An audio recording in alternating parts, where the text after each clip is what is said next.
Hello, everybody. Here's something to think about as we start up today's show. In a world of constant change, you really have two choices. You can adapt or you can thrive, or you can show others how to also. If you had the choice, what would you pick? Erika Andersen has definitely made her choice. She has transformed over 30 years of leadership consulting experience into 5 successful books, including her latest bestseller, Change from the Inside Out. She's the founding partner of Proteus International, and she's helped tons of different organizations throughout her career. So today we have her as a guest, and before I introduce her, just as you know, I'm Danielle Hutchinson, your host and creative content officer of Authors on Mission. And today's episode will be all about how Erika turned her experiences into a powerful series of books that have shaped leadership globally. So, hi Erika, how are you? Hey, it's lovely to be here. Yeah, it's great to meet you in person. We've been exchanging some emails the last couple of days, sort of getting to know each other, and it's wonderful to finally meet you. You've done so much work in different areas, and you've been with Authors on a Mission before. You've been on our podcast a couple of times now, so that's awesome. Welcome back. Thank you. My first question is sort of, we know that you've been working in the industry for a very long time, since 1990. So what inspired you to kind of get into that and focusing on leader readiness and change management? Did something in your experiences kind of set you on that path? I love that question. So all during the 80s, starting in the early 80s, I worked for 3 different companies that were focusing primarily on training and leadership. This was a long time ago, 40 plus years ago.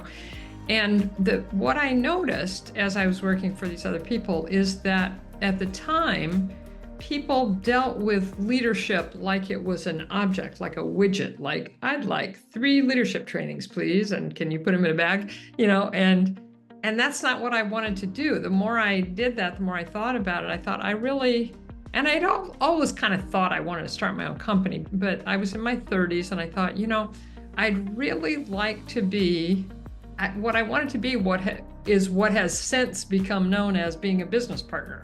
I really wanted to partner with my clients, not be an order taker. What I really wanted to help them do was get clear about the future they wanted to create for themselves, either for themselves individually or for their companies, and then figure out how to achieve that future. And so I founded Proteus in 1990 for that purpose. And that was our mission, and it's always been our mission, to make it easier for people to clarify and move toward their hoped-for future for them individually and for their organizations. So I basically created a company so that I could have the kind of relationships with clients and offer the kind of help to clients that I wanted to. And at the time, there was a real niche. It wasn't really happening. So it worked out, and here we are 35 years later. I love that. What stood out to me the most about what you were saying is that you don't just want to have a client and then say, okay, have a good day, bye. It sounded like you really just partnered with them. And, that's something that's really amazing, because you're going to have that lasting connection for years to come. And I'm sure that definitely drove what led to your success now, right? Just like, I'm sure you have so many people who continuously reach out. Is that true? Yes, that's a great insight, Danielle. And in fact, we have some clients who have been clients of ours since the early 90s for more than 30 years. And we have clients who, when they leave one company, they go to another company, they call us up. We know you do great work. We want to come and have you work with us at this new company. And we see that at Proteus, we see that as part of our competitive advantage, that we create these really intimate, trust-based relationships with our clients. They know, for instance, that we're not going to recommend that they do something that's not in their best interest, even if it would be in our best interest. Like, we could make a whole lot of money doing this for you, but it won't serve you. So we're not going to recommend that. And they know that, they trust that. So they just keep coming with us. Right. And that's how you really thrive in this kind of world, is making sure you have those relationships. Teamwork is what it's really all about. And especially, writing books, for example, something you and I are both very, in depth about. Yeah. You can't really do it on your own. As much as you want to do it, if you love the writing part, it's always good to have a second set of eyes, for example. But I know even Yes. aside from that, you need someone for the publishing, for the marketing. It's a team effort. I mean, I'm sure you know that's what we do at Authors on a Mission. It's all about having that collaboration. It's not just a customer experience, like see you later. Yes. It's ongoing. I mentioned before I'm an angel writer as well, so I help people bring their ideas onto the page. And the funny thing is we still have just like friendly relationships even after their books have been published. Yeah. Keeping in touch, like, hey, how's your snowboarding going? Fun things like that. And that's, I think, is what's really important about this industry is it's an industry of a communication, or at least for the writing industry, and for yours too, leadership. It's all about people. I think that's right. It's not, I mean, the writing part of what I do is not different from, the client part of what Proteus has done all these years. In fact, I used to go to this yearly authors conference, which unfortunately stopped happening about 10 years ago, but I used to do not a speech really because it was interactive, but I used to do a presentation they asked me to at this conference called Be the CEO of Your Book. Because a lot of times when people write books, they don't understand that they're going to have to build and lead, just exactly what you're saying, that they're going to have to build and lead a team to make it happen. It's not just like you write a book and then you just hand it off and somehow magically it all. No. No. You have to take charge of it, and really just like, put yourself in the driver's seat and make sure that everything gets done the way you want it to, while also making sure everybody kind of has their part to play. The more that we think about this, it's funny. I'm actually comparing it to like your audience in your books. When the audience who read your books is very similar to just like whatever team you're building in the industry as well. Yeah. You have to pitch to them and to the people who are reading the book. So it's all yes. Yeah, in fact, so when I wrote my first book, which it came out 18 years ago, something like that, 2007. Yeah, when I first, the reason I wrote it is because I couldn't find it. I wanted there to be a book for people managers. It's called Growing Great Employees. And I wanted there to be a book for people managers that was really like a handbook, like the Girl Scout, Boy Scout handbook that really gave you the practical advice you needed. And what there was either very kind of dense theoretical Peter Drucker-esque type management books, which useful, but not what I was looking for, or kind of quick tips, the 15-minute manager. And I wanted just that in-depth resource that a manager could go back to again and again. And so I wrote it. I couldn't find it. I wrote it. And then what I know. That's what it's all about. You find something that you need a need for it, and you write about it, you feel that need. Exactly.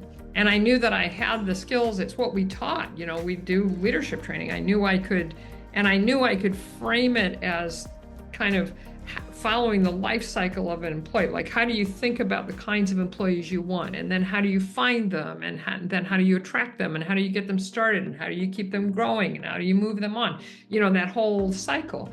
And so that's what that book ended up being. And when I sent the manuscript, I've always done it kind of opposite most people do. I write the book and then I find a publisher.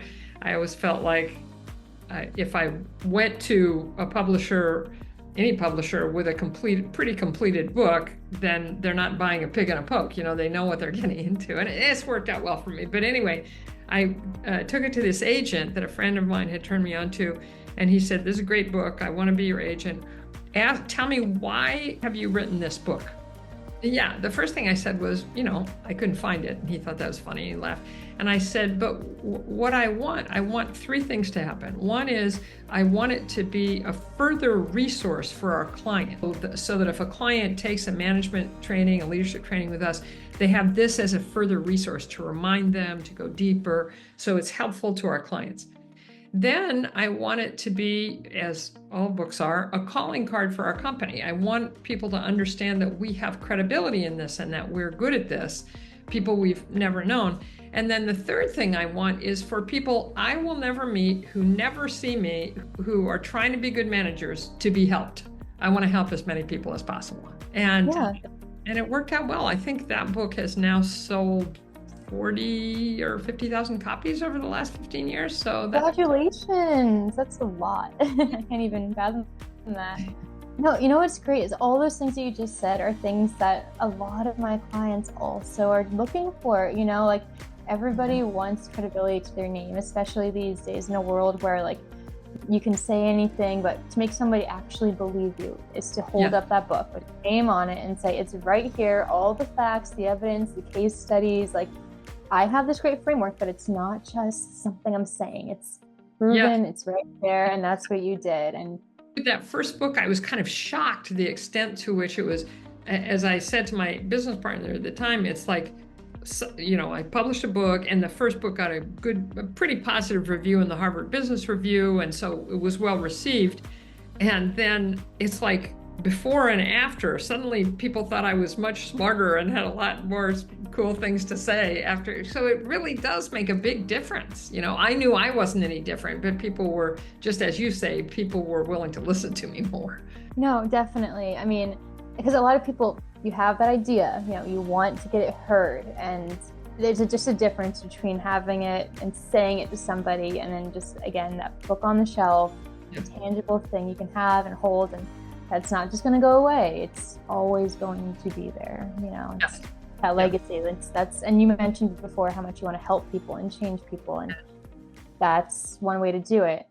And I mean, speaking of change, I mean, that's kind of what your most latest book is about, change from the inside out. I was able to sort of look through a few pages of it, you know, just based on Amazon and everything. And, you know, one thing I loved is you kind of made a good example about the evolution of television and how that, you know, just changed everything, and how nowadays change is happening even faster. I wonder, do you want to share a little bit about that to our listeners right now? Because I thought that was a really cool metaphor. Yeah, I mean, as you know, the first chapter is kind of about how change has changed. And I talk about when I was a little kid, many, many years ago, you know, things moved really slowly. Like the example I gave was that television came into people's homes in the 50s. You know, I remember when I was a little kid in the mid 50s, we got a TV, and it was like a big deal, and it was really fun. Then color TV, the first big advance in television, didn't really happen until almost 10 years later. Yeah, okay. I get that. It's a lot. Yeah. Now, here we are where new things happen every 5 minutes. And if you look at the evolution of, like, and I know I talk about this in the book, the evolution from everybody watches TV on their television. There's X channels. You have to watch. You have the remote. You have to click a channel to find the right one. If you skip it, you have to go all the way back around. Exactly. Oh, even before that, I mean, in the 80s and 90s, you know, you could only watch things like this show is on at 9 o'clock on Tuesday night. That's when you watch it. If you're not there at 9 o'clock on Tuesday night, you miss it. And then the next evolution was, well, we can record it. And that was my era. We were able to put, well, we had VHSs. I remember we put that into the VHS tape. We'd press record, but then you have to make sure, like, it's not going to record over something else. Exactly. Yeah. And later, it's like, we haven't had, my husband and I have been over the top now for about 10 or 15 years. The idea of a television show being on a certain channel at a certain time is just, it's gone. You know, you just watch things when you want to watch them. You go on Netflix or Hulu or Prime or whatever and watch them whenever I mean, that's just a huge evolution that's only happened in the last decade or two. So, and it just keeps getting faster and faster. It just keeps speeding up. And you know, from the book, what I talk about is we're not really wired for this. For thousands of years, human beings have been experiencing life in such a way. Like, for instance, if somebody 500 years ago, their life would have been unimaginably stable to us, you know? Yeah. They would have grown up in the same town or village that their parents did, probably did the same work, ate the same food. You know, people get married, they have babies, they die. That's life, right? And the only time a big change happened, it was usually a disaster. It was a flood or a famine, war. That's what you meant by that, but no, that makes a lot of sense. Yeah, it's like you needed something drastic to cause something drastic and negative. And so until very recently, big changes didn't happen very often. They were usually bad. And the best thing you could do as a human being was to try and get back to your previous state as quickly as possible, to go backwards, to go back to when you had food or when you weren't sick or when there wasn't a flood, right? So think about that. That's our wiring. That's deep human wiring, that for thousands of years, when change happens, it's bad, and you have to get back to the way it was before as soon as possible. That's how we're wired, right? Now, I'm sure you probably talk about this in your book, though, because my question now is like, how did the wiring change, right? Because like nowadays it's like, there's a new trend every other week. That's change right there. What do you think? Why did it? So I could go into the reasons why change is sped up. Most of it is technology and transportation. But let's put aside for a minute how and why it's sped up. Let's just talk about that it has, and that we need to rewire ourselves to be okay with that, right? And so that's the main thing I talk about in the book is how do human beings go through change? How do we actually go through a change successfully? And how do you teach yourself to get better at that, right? No, I experienced that a lot because, before I, did writing and editing, I was just like waitressing actually on the side for my teaching job. So it was kind of it was very different to go from just like one industry to the next. Like that's just an example of the change, right? Like finding a way to sort of change your mentality, your life, your mindset. Okay, let's pick up on what you just said, changing your mentality and changing your mindset. So it turns out, as I was researching this and thinking about it and trying to figure it out, that the way most people go through change, the way most people go through most changes, especially changes that aren't their idea, changes that are kind of imposed on them from outside, which most of the changes are, it's just like, oh, it's different now. So what happens, we call it the change arc. It turns out that when a change comes at you, that there's this thing that most people go through who successfully go through the change, emotionally and psychologically, then that would be an incredibly helpful thing because then we could teach people to do that intentionally, to go through change more quickly. So what we discovered is that when a change comes at you, almost without exception, the first thing that happens is people have 3 questions. We call that it's proposed change, like a change proposed. And that you will recognize these because I bet you have had them. The first question is, what does this mean for me? Right? Okay. What impact is this going to have on me? Because we're interested in ourselves. So that's the first one. Right. The second one is, why is this happening? Because we don't particularly like change, it's like, give me a good reason or I'm not sure I'm going to be done with this. So we want to know the why, right? And there's been a lot of good work, like Simon Sinek and other people have talked about why and how why is so important to us. And then start with why. And then the third question we ask is, what will it look like when it's done, right? We want to know what the future this change is going to bring will look like. And it's really interesting. When I was writing the book, I was doing a lot of psychological research, and I discovered that a lot of psychologists and psychotherapists believe now, that many people's deepest fear is fear of the unknown. Oh, I agree, for sure. If you don't know what's about to be around that corner, a lot of people are afraid. In many different contexts, too. Yeah. Changing jobs. Yes. So here comes a change, and nobody's telling you what it's going to look like. It's like somebody saying, well, just walk down that dark alley in the middle of the night. It's scary, right? Yeah. So those are the 3 questions that we want to answer. What does this mean for me? Why is it happening? What will it look like? Okay, so then we start trying to gather the answers to those questions. Now, here's where it gets really interesting. This is the core of, if you only listen to one thing I'm saying, listen to this. You hear that, readers? Get ready. Yeah. So what I realized is that as you're asking these questions, as people are asking these questions about a new change, generally speaking, they assume, and this is mindset, you were talking about mindset, they assume that the change, because of our thousands of years of negative, wiring about change, that the change is going to be difficult and costly and weird. And like difficult, weird. Right? Difficult means I don't know how to do it, and it's going to be hard, and other people are going to get in the way, all the things that are difficult. Costly means it's going to take from me things I value.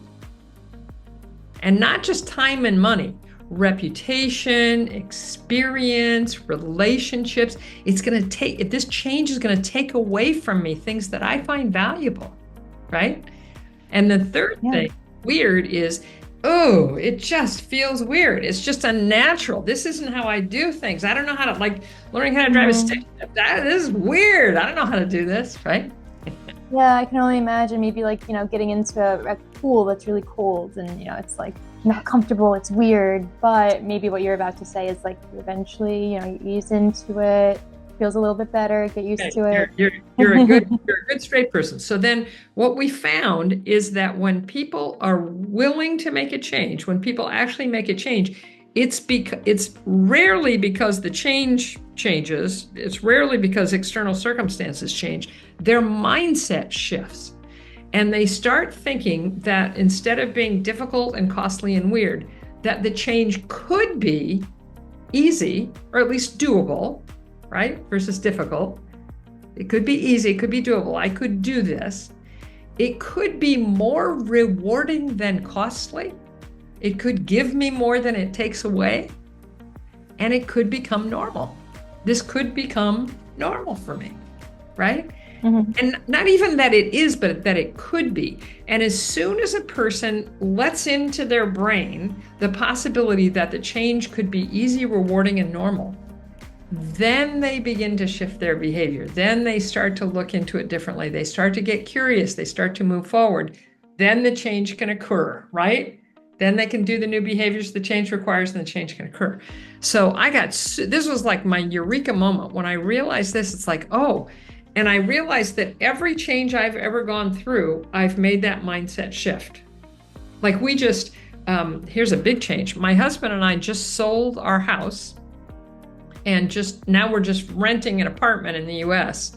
We're spending most of our time living in the north of Spain. We have this big house that we've had for many years, and we realized we didn't need it anymore. So that's a big change for most people. A lot of people in their 60s and 70s and 80s, they sell their kind of family house and move into a smaller thing, moved into an apartment or wherever.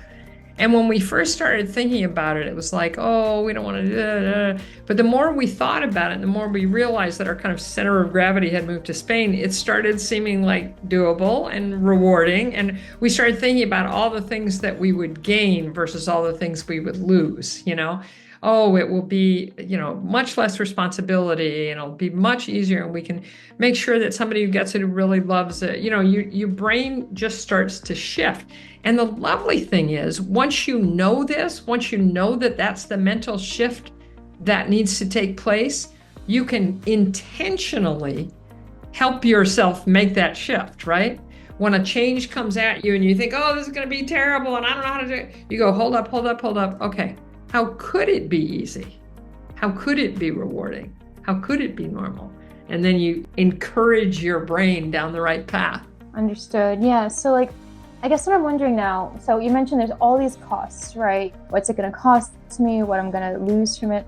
So I guess what you're saying is you have to just kind of weigh both of them. Do you recommend people make like a Venn diagram, like any sort of, actually listing it out, or is it mainly just something to consider and think about? Oh, no, that's great. I love where you're going. So then in the book, having explained the change arc, which is kind of the core of our understanding of change, then I go through we have a 5-step change model that's really aligned to the change arc. It's a way to help as many people as possible in an organization go through that change arc while doing all the practical things that you need to do to make a change happen. So it's kind of integrating the human side and the practical side. And it's exactly what you're saying. We have lots of ways to help people, leaders first, and then help their teams go through that change arc and figure out how to make the change as easy, rewarding, and normal as possible, and how to help people make that mindset shift so that they see that. Yeah, I love that you have the 5 steps, 5 concrete ways, not just saying, change how you think, you're giving a reader something to implement. I always say that to my clients, anybody wants to write a book, you can't just give an idea, you need to make it relatable, you need to give them some homework. I'm sure, you probably understand that too. When they close their book or they step aside for a minute to do something, they needed a reason to reopen it or to remember what you have said, and giving them that homework make them remember it more, makes them talk to other people about it. It spreads your word. it makes them have a lasting impact. And that's what really does drive change. And that's literally what you did in your book. So that's really something to say. That's a great insight, Danielle. And I feel like I've done that with all the books, that in every book that I've written, I'm trying to sort of crack a code for people, like some complicated thing, to make it as simple and straightforward and doable as possible. And then to give people, just as you say, the support to be able to change their behavior, to be able to do it differently. So the first book is How Do You Manage People Well? That's a big topic. And I feel like I broke it down and made it very kind of like, you can do it. Here's how to do it. You can do it. The second book is called Being Strategic. And there's so much about, oh, what does that even mean? And how do I do it? So we've got a process, and here's how it works. And you can do it. It's not that hard. Everybody can think and behave more strategically, meaning in such a way that will help them achieve the goals that they have. Third book is Leading So People Will Follow. So how do you lead in such a way to attract followership in a way? And the fourth book is called Be Bad First, and it's how to be a great learner. Very practical, again, what you pointed out, 4 mental skills and I use Michelangelo as my example in that book of a great learner. I use him. Oh, I like that. Yeah, I heard about that. Tell our listeners a little bit about that. Why him? He was so, it's funny, when I came to discover these 4 mental skills that good learners seem to use, and then I started reading about, and as I was kind of discovering or inventing these, I started reading about Michelangelo designing the ceiling of the Sistine Chapel. And I was like, oh my God, he's using these 4 principles. He'll be such a great example. I love that. So did that require like a lot of research to kind of get factually accurate? Did you like kind of dive in to see like, how did you relate that to the reader? I don't know how to say this clearly. So a lot of times when I come up with a model, it's kind of like the way I came up with the change arc is I do a lot of in-depth thinking. I use myself as an example. I observe people who are good at the thing I'm thinking about. So like when I was starting to think about and write the learning book, Be Bad First, I'm a really good learner. And so I kind of used myself as an exemplar. And then my husband's a good learner, and my business partner, Jessica. So I look at people and it's kind of like, what do they do? How do they do this? And then I extract the common themes.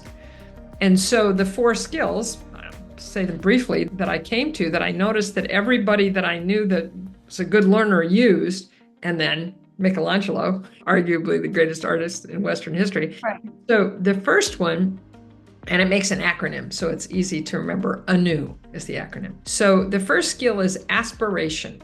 So people who are good learners are good at getting themselves to want to learn things. A lot of people, it's like, I don't want to learn it, I can't learn it. But good learners know that they can increase their own level of aspiration. So that you can get yourself, because like Michelangelo didn't want to do this at all. The Pope was making him do it. But he increased his level of aspiration, just as I talked about in the book. So again, great example. You have to find a way to make yourself inspired and want to find out more. Precisely. There's this one quote by him that always stands out. It's like, I am still learning. Right? I'm still, I have that on my desk. I'll show you. Oh, really? That's so funny. No way. Stop it. What a coincidence. Yeah. No, that's, it's something I'm a teacher, so I always think of that too. It's like, I'm learning, you're learning, we're all learning from each other. Not to derail your point there, but if you don't have that drive to keep learning or to find out more information, I mean. Exactly. Yes, and the good thing is it's not you have it or you don't have it. It's not like having blue eyes or brown eyes. You can increase your aspiration. You can increase your level of wanting to learn, which is a wonderful thing. So then the second skill is neutral self-awareness. A lot of people aren't good learners because they're not accurate about where they're starting from. We all know people who think they're great at something that they're terrible at, or people who think they're bad at something when they're actually pretty good at it. So if you're going to learn, you have to be neutrally self-aware. You have to be pretty accurate about where you're starting from. And I talk about how to build that skill, how to get more objective and neutrally self-aware about yourself. That's the second skill. The third skill is called endless curiosity. And all kids are endlessly curious. If you have kids or around kids, it's astonishing. They're just relentless. And when I was researching this book, I found out that a lot of child psychologists and pediatricians think that curiosity is a drive in kids, like hunger and thirst and the need for sleep, because it's so critical. It's how they discover the world. If you've ever watched a little kid, they'll pick something up and they want to know everything about it. How does it work? Can I bite it? Can I break it? Will it bounce? What do I do with it now? Oh, definitely. Right? Yeah, I have a lot of that in my experience too.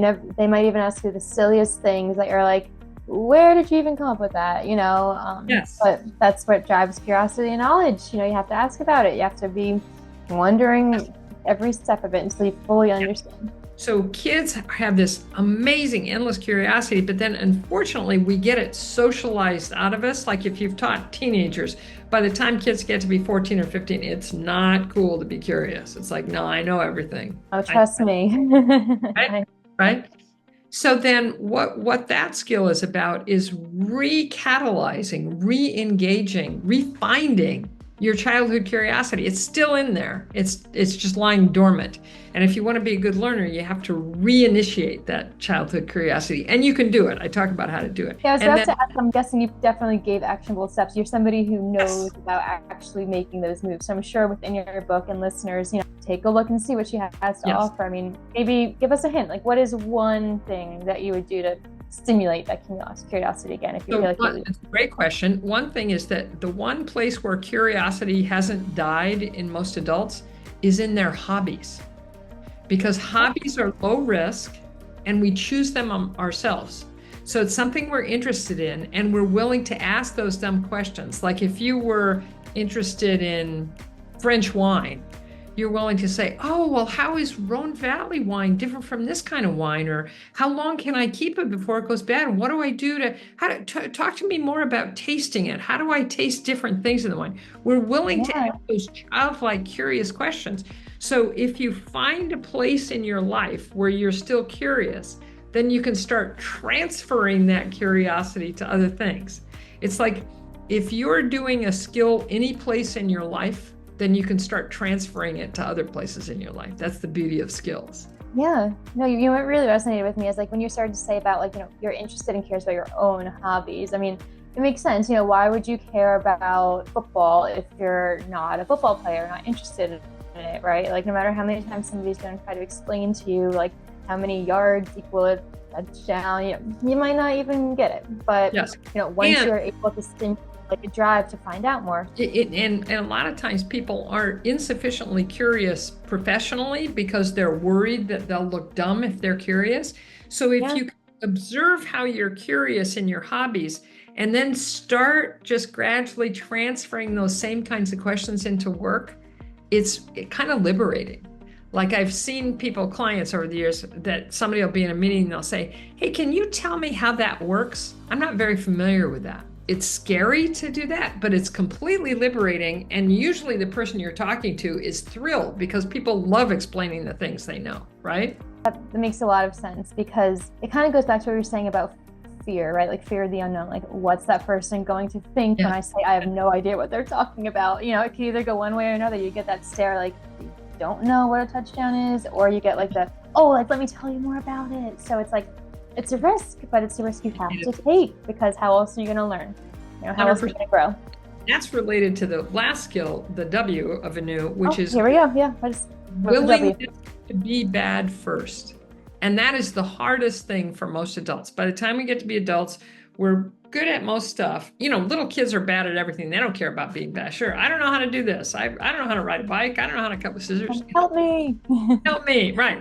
But by the time you get to be an adult, you're kind of proud of your expertise. And if you're going to learn something new, you have to be willing to go back to being a novice. You have to be willing to be bad first. You have to be bad at something where you can get good at it.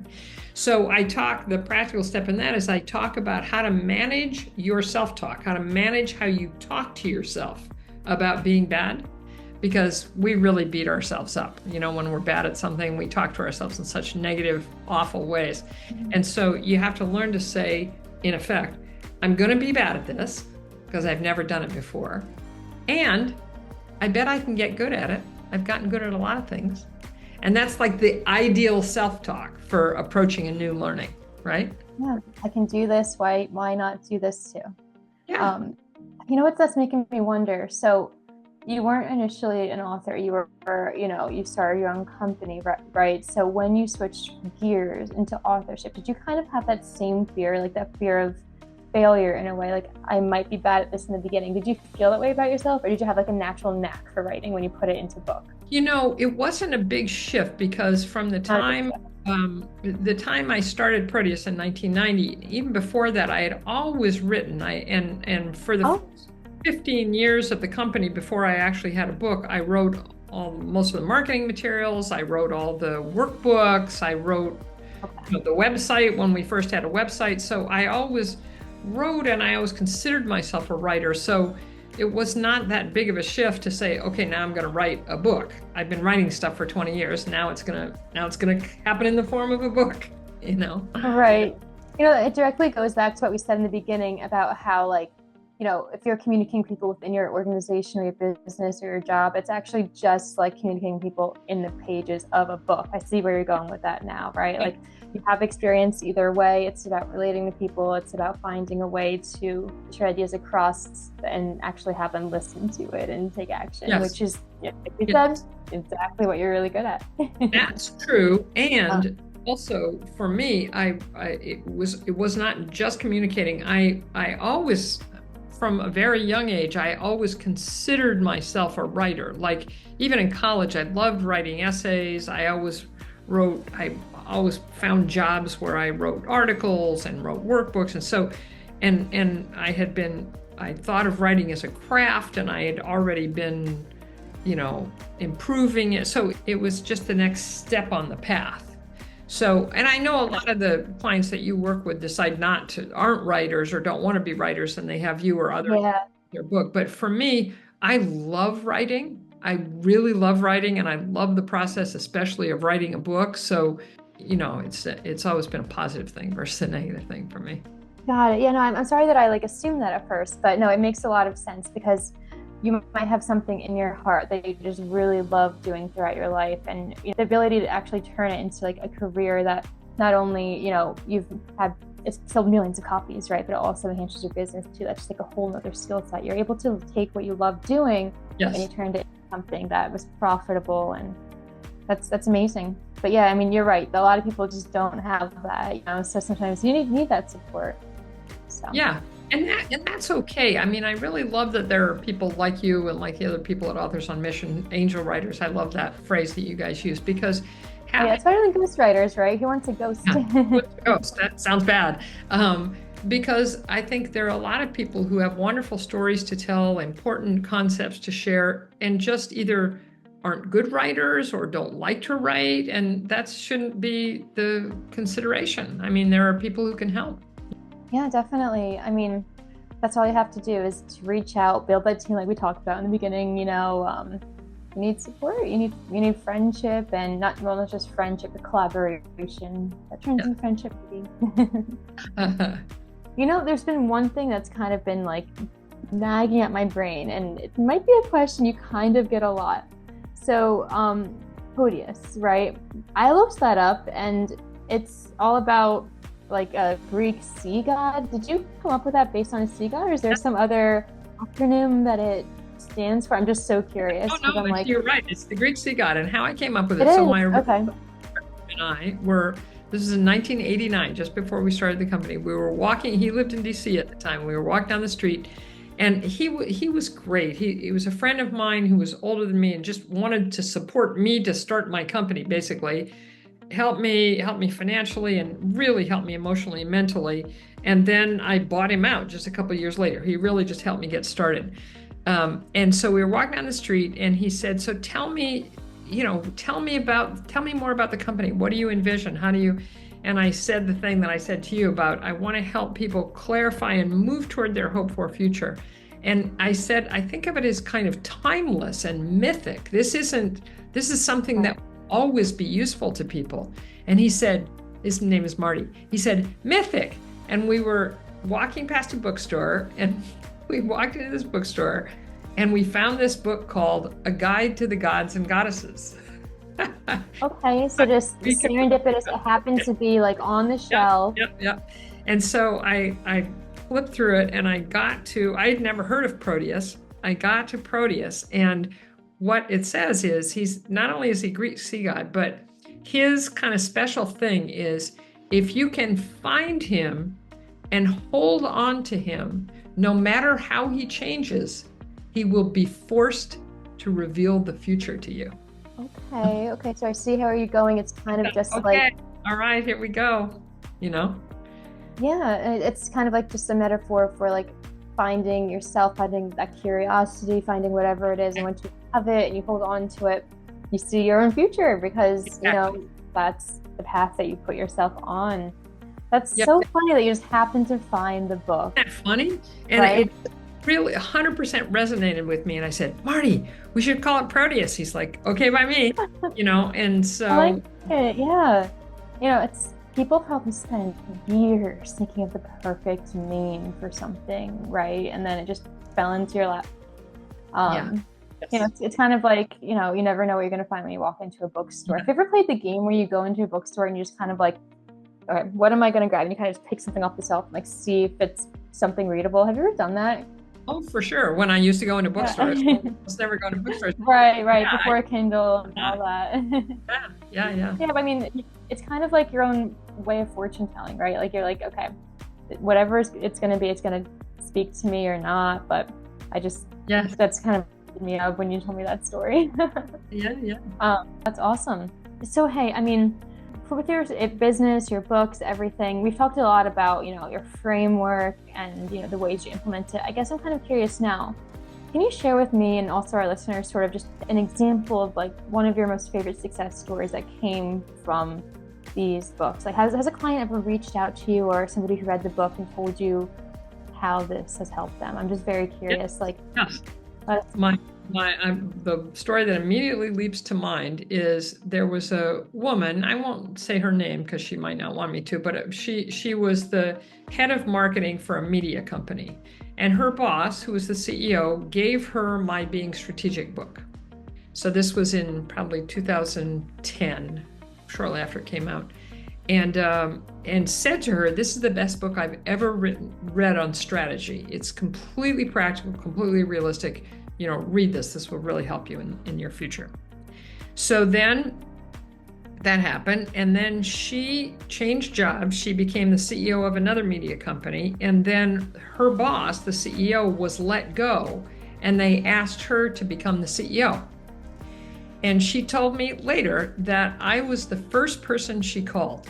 She, you know, she had my name and stuff. She found out my contact information. She called me up and she said, I've read your book, your Being Strategic book. I really love it. I'm suddenly the CEO of this new company and I need help. Can you help me? I need help being strategic. I need help being a CEO. I'm like, 100%, let's go. And she's still a client. That was almost 15 years ago. She's still a client. So I was about to ask if you're still in touch. That's wonderful. I mean, you have to wonder, like, there's certain amount of like meaning behind, okay, you get good news or any news, who's the first person you call, right? And that must have been like really special for you. Like, oh my gosh, like what I'm doing is making a difference and continue. 100%. Yeah. 100%. Wow. No, and I mean, to any of our listeners right now, I mean, you probably have had very similar experiences or you really would like to do the same thing. I mean, that's the power of having your own book and being able to spread your message and like that's awesome. I mean, I'm a teacher. I have students who sometimes come back and they, you know, you get those kind of stories too. It's all about that lasting change, that impact. And it's one of the things that you said was a goal of yours from doing all of this. So it all comes full circle. Yeah. Yes, it all comes full circle. And I've told you what the mission of my company is, our company. And my personal mission is very much aligned with that. It's what I want to do, what my mission in life is to help people become who they want to become. Not who anybody else wants them to become or what society tells them they want, but to help them become who they want to become. So part of that is if they want me to, I'll help them figure out who they want to become. And then once they're clear about that, help them do whatever they need to, whether it's my friends, my kids, I just want to help people become who they want to become, you know? I like that. And, you know, just like that kind of open-ended way of making your framework match whatever their desire is. It's just another way to, make your message more widespread too. It's not just related to one specific thing. You can apply it to Yes. whatever you need to achieve. That's what really is powerful about it. I mean, before we start to come to sort of like the last leg of our podcast, one thing I've been loving to do with my guests is play a little bit of a game. I don't know, are you interested in playing a little bit of a game? I call it the rapid fire round. So what I do is I kind of just ask a couple questions and just stuff that is unrelated to the topic we've been talking about to get to know about you and, aside from writing and, change, all of that. They're just fun things for everyone to know you. Are you interested? Let's go. Let's do it. Okay. So first question, go-to stress relief. What would it be? You're really stressed. What's the first thing you do? The first thing I do is meditate. I've been doing a form of meditation for 50 plus, almost 55 years. And that's what I do. I've heard that's really hard to do, to fully just like concentrate yourself. Does that take a lot of practice? Yes.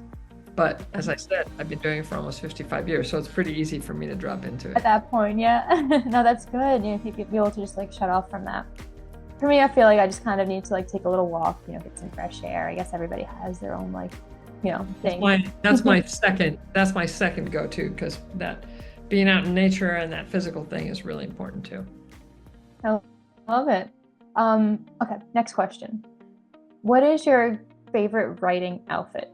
What do you wear when you sit down and you're beginning to write? I mean, surely we're not wearing, blazers like this. So what do you wear? I have no favorite writing outfit, but I always dress comfortably. So right. No matter what. So I'm already dressed comfortably when I sit down to write. Yeah, like whatever's going to keep you just like there and focused in front of the computer without fidgeting around. Yes, exactly. Yeah. Well, the reason I asked that is for me, I just have to take my writing on the go. I mean, I actually this past summer traveled all around the world. I took my laptop with me. So no matter where I was always just like, okay, I'm on a plane, I'm on a train, wherever I am. But it's also like, certain outfits, you better work at no matter where you are, like sweatpants, sweatshirts. Something fun to think about. Same thing, especially the earlier books when I was working, 50, 60 hours a week. I did most of my writing on planes, trains, and automobiles, and I was wearing whatever I was wearing. That's not a thing. It didn't seem to affect me much for some reason. Yeah, I know. I just feel like when I'm writing, I'm like, okay, my shoulders and this blazer, I gotta, Oh, gotcha. But yeah, I mean, just kind of branching off what you just said, that's actually a very interesting thing too. I mean, a lot of us writers have to adapt to writing whenever you're able to find the time. That's sort of just some advice we can leave our readers with to make it. Yes. Whether it's voice recording while you're in traffic or pulling out the laptop in the train. So it's a real fun thing. Yeah. Well, hey, let's do one more question of these rapid fire rounds and just kind of see what else we can dig into. What is one object on your desk that you can't write without? That I can't. What do you need to have with you? Wow. Again, I've written in so many, all over the world, all over the country. Transportation. The only thing I need is my computer. Seriously. There's nothing, no object. No coffee, water, notebook. Good. That's awesome. What happens? It's me and the computer. That's all it requires. No, that's honestly, at the end of the day, that's really all it is. I get it. When you have that idea and you need to get it out, you're not going to wait around for a cup of coffee to be brewed. 100%. Although for me, I'm like, okay, I'm getting up early. I need my little, something to keep my mind going. So that's coffee or tea. But I do comfort. As you're saying this, I realize comfort is a thing for me. I always try and dress comfortably, and to write well, I need to be comfortable in whatever chair I'm sitting in. Physical discomfort is very distracting to me. So as long as I'm situated comfortably and have my computer, I'm good. Yeah, no, I understand that too, because how can you really think if anything's, holding you back? And listeners, this goes to anything. Don't let anything hold you back. And this kind of goes back to what Erika was saying in the beginning, whether it's your clothes, whether it's, the seat you're in, or the fact that you think you don't have enough time, or those fears of the change, right? Whatever it is, you don't want anything to hold you back. You have an idea, you just start writing. Yes. I like how it kind of tied in pretty beautifully to what we were saying before.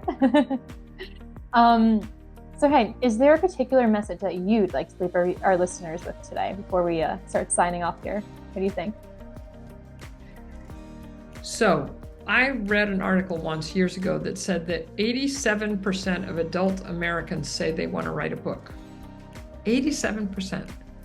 So it's a good bet that most of you who are listening to this want to write a book.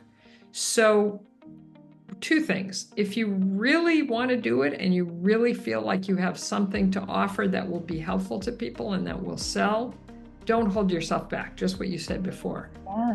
And also, I will say that don't beat yourself up if you feel like it's not really something you want to do, or it's not really something you're capable of, or it's not really something both. Either one is fine. You write a book, you don't write a book, just become who you want to become. I love that. Yeah, that reminds me of what you said before. It's like your whole framework is about helping people where they want to be. If you find out that it's not for you after all, you can't force it. And you have to be okay with that. You have to be okay 100%. with wherever change brings you. You think you might like something, maybe you don't. It's about experimenting. It's about that curiosity that you're talking about, finding out what's right for you. So I like that. That's a great message to leave everybody off with.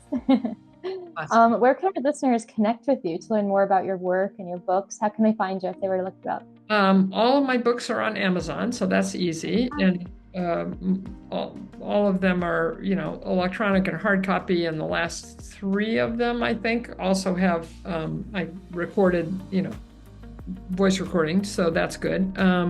They can go to my website, which is erikaandersen.com. They can go to my business's website, which is proteus-international.com. And I'm also on LinkedIn at Erika Andersen, so. Awesome. Yeah, and when we do post this, listeners, you can go right there. You can click the links. It'll be right there for you to find too. So wonderful.